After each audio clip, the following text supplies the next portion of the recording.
గమనిస్తున్నారా? వాళ్ళ చర్యలు అర్థమవుతున్నాయా? వాళ్ళ కుట్రలకి సమాధానం ఏంటి?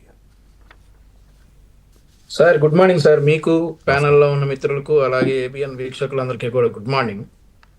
ముందుగా ముఖ్యమంత్రి వర్యులు నారా చంద్రబాబు నాయుడు గారికి, విద్యాశాఖ మంత్రి లోకేష్ గారికి, అలాగే డిప్యూటీ సీఎం పవన్ కళ్యాణ్ గారికి, ఎందరో తల్లిదండ్రుల కళైనటువంటి బిట్స్ పిలానీని ఆంధ్రప్రదేశ్ రాష్ట్రానికి పూర్వక కృతజ్ఞతలు. ఎందుకంటే నాకు పెద్ద వేదిక దొరకదు థ్యాంక్స్ చెప్పడానికి.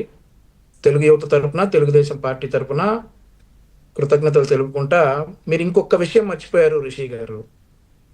ఏంటంటే 29 జూలై 2020 జూన్ 29, 2020 మచిలీపట్నంలో మోకా భాస్కర్ అని అప్పటి మార్కెట్ యార్డ్ మాజీ చైర్మన్ హత్య ఒకటి జరిగింది. అవును. ఆ హత్య కేసులో కొల్లు రవీంద్ర గారు 54 రోజులు జైల్లో ఉండాల్సి వచ్చింది. ఈ మచిలీపట్నంలో ఓడిపోయారు కాబట్టి అప్పుడు పేర్ని నాని గెలిచారు కాబట్టి. సో ఆ హత్య కూడా ఇలాగే కన్నుగొట్టి నరికేశారు. మరుసటి రోజు ఉదయం వెళ్ళారు, రే హత్య జరిగిందా అని పరామర్శించారు. మా నాయకుడు ఏదైతే ఇప్పుడు ఇవాళ లోకేష్ మీదకి నెట్టేద్దామని ఏదైతే పేర్ని నాని అంటా ఉన్నారో, అలాగే మా నాయకుడు కొల్లు రవీంద్ర గారి మీదకి నెట్టేసి ఆయన్ని 54 రోజులు జైల్లో ఉంచారు. నిన్న పేర్ని నాని గారు జస్ట్ ఓపెన్ అప్ అయ్యారు అంతే. ఓకే. మనం రాత్రి నరకాలి, పొద్దున్నే వెళ్ళి పరామర్శించాలి, పక్కన వాటి మీదకి నెట్టేయాలి అనేది నిన్న ఓపెన్ అప్ అయ్యారు. ఎప్పటి నుంచో అవలంబిస్తున్నటువంటి ఫార్ములాని నిన్న ఓపెన్ అయ్యారు.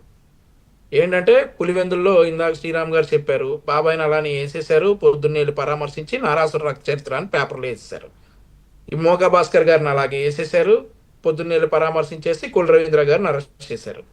అదే ఓపెన్ అప్ అయ్యారు పేర్ని నాని గారు. ఇంకో విషయం ఏంటంటే నిన్న ఆ వీడియో నేను గమనించానండి. ఏదైతే ఇది బీసీ మహిళ, గౌడ కమ్యూనిటీ నుండి వచ్చినటువంటి బీసీ మహిళ, మనం దీన్ని పెద్ద రాద్ధాంతం చేద్దాం అనేటటువంటి వీడియో గమనిస్తే, ఆ వీడియో తీస్తున్నటువంటి వ్యక్తి వయసు 25 నుండి 30 సంవత్సరాల లోపు వయసులాగా ఉంది.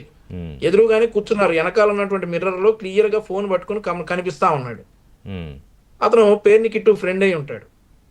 సో ఏది బయటకు పెట్టాలి, ఏది బయటకు పెట్టకూడదో తెలియనటువంటి అవగాహన లేని పిల్లలందరినీ రాజకీయాల్లోకి తీసుకొచ్చి మచిలీపట్నం ప్రజలను ఏం చేద్దాం అనుకున్నాడు పేర్ని నాని. వాస్తవంగా రాజకీయాలు పక్కన పెడితే ఏది బయట పెట్టాలి, ఏది బయట పెట్టకూడదో తెలియని పిల్లలందరినీ వెనకేసుకుని తిరుక్కుని వాళ్ళకి ఏదేదో ఆశలు పెట్టి, వాళ్ళకి మద్యం ఆశలు పెట్టి, బిర్యానీలు ఆశలు పెట్టి, వాళ్ళ ఫ్యూచర్ మొత్తం రూయిన్ చేస్తా, వాళ్ళ వెనకాల తిప్పుకుంటా, ఆయనకి జై కొట్టించుకుని, వాళ్ళ కొడుకు జై కొట్టించుకుని, ఇట్లాంటి పిల్లలందరినీ తిప్పుకొని ఈ వీడియో అసలు బయట పెట్టేది కాదు. ఏ పార్టీ వాళ్ళైనా కానీ అంతర్గతంగా మాట్లాడుకునేటటువంటి విషయాలు వాళ్ళ పార్టీలో ఇట్లాంటి కుట్రలు ఎక్కువ ఉంటాయి కాబట్టి ఆయన అందరి ముందు మాట్లాడాడు. అందరు ఇదే మాట్లాడుకుంటారు కాబట్టి మాట్లాడి దాన్ని బయట పెట్టి ఈరోజు ఫూల్స్ అయిపోయారు ప్రజల ముందు కూడా. అసలు నాకు ఒక విషయం అర్థం కాదు రిషి గారు, ఎందుకు నరకాలి సార్? కూటమి పార్టీ నాయకుల్ని, కార్యకర్తల్ని ఎందుకు నరకాలి? రప్ప నరకాలని ఒకడంటాడు, చీకట్లో నరికేసి పొద్దున్నే కనుగొట్టి చీకట్లో నరికేసి పరామర్శించాలని ఇంకొకటి అంటాడు. ఎందుకు నరకాలి? What is the reason? ఈరోజు బిట్స్ పిలాని ఆంధ్రప్రదేశ్ రాష్ట్రానికి తెచ్చినందుకు నరకాలా? ఏ రోడ్డు మీదకి వెళ్ళినా కానీ సజావుగా రోడ్డు ప్రయాణం ఈరోజు జరుగుతూ ఉంది. ఎక్కడా కూడా గుంటలు లేవు, అందుకు నరకాలా? 4,000 రూపాయలు పెన్షన్ ఇచ్చినందుకు నరకాలా? లేదంటే సూపర్ 6 అద్భుతంగా అమలు చేస్తున్నందుకు నరకాలా? ప్రజలకు చేరువయ్యి వాళ్ళ జీవన శైలిని మరింత మెరుగుపరిచిన కూటమి ప్రభుత్వ నాయకుల్ని, కార్యకర్తల్ని ఎందుకు సార్ నరకాలి? ఒకటి ఆన్సర్ చెప్పమనండి పేర్ని నాని గారు. ఈ కారణం చేత వీళ్ళని రప్ప నరకాలి. ఏంటంటే జగన్మోహన్ రెడ్డి అసలు రంగు బయట పెట్టాం కాబట్టి మమ్మల్ని నరకాలి. జగన్మోహన్ రెడ్డి చేసే దుర్మార్గాలన్నీ జూమ్ చేసి ప్రజలకు చూపిస్తా ఉన్నాం కాబట్టి, ఇదిగోండ్రా మీ ఆరోగ్యాన్ని పణంగా పెట్టి లిక్కర్ కేసులో ఇంత దోచుకున్నాడు జగన్మోహన్ రెడ్డి, ఇది జగన్మోహన్ రెడ్డి మీ మీద ఉన్నటువంటి ప్రేమ అని చెప్పి మేము బయట పెట్టాం కాబట్టి మమ్మల్ని నరకాలి. బాబాయ్ హత్య కేసులో ఈ జగన్మోహన్ రెడ్డి విషయాలన్నీ బయటకు వచ్చాయి కూడా మమ్మల్ని నరకాలి. ఏం సార్, ఎందుకు నరకాలి సార్? ఎవరు ప్రశ్నించలేదు ఏంటి సార్? అసలు అవును కరెక్టే, ఎందుకు నరకాలి? రాజకీయాల్లో ఇప్పుడు వాళ్ళు మేము వచ్చి నరుకుతున్నామా సార్ వాళ్ళని?